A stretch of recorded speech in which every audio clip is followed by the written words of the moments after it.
बिस्मिल्लाहिर्रहमानिर्रहीम। 1 किलो हमने ये लिए हैं छोटी वाली मिर्चें। इसको हम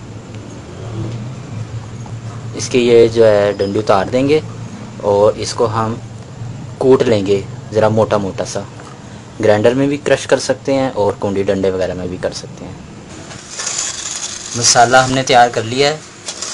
मसाला बनाने का तरीका हमने अपनी पिछली वीडियो में बताया था, आप उसी वीडियो के मुताबिक मसाला तैयार करें। हम क्योंकि छोटी वाली तेज़ मिर्चों का अचार बनाएंगे इसलिए हमने इसमें नमक का इस्तेमाल ज़्यादा करना है, तो हमने इसमें 5 चम्मच नमक शामिल किया है। देखें मिर्चें हमने कूट ली हैं, इस तरह मोटी मोटी जो है हमने कूट लेनी है। किसी भी चीज़ में आप ग्राइंडर में या कुंडी डंडे में इसको कर सकते हैं। तो ये हमने इसमें शामिल करनी है।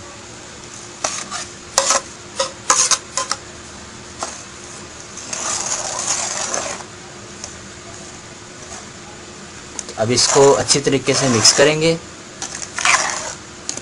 और इसको हम रख देंगे।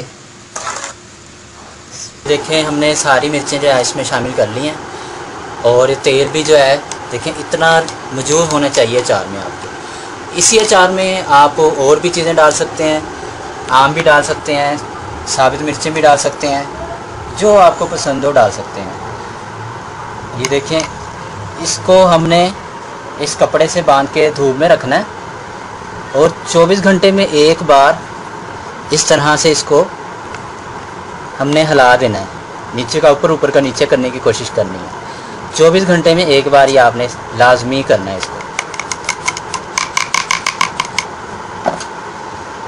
और इसको हम इस तरह से एक जालीदार कपड़ा बांध देंगे और इसको हम धूप में रख देंगे।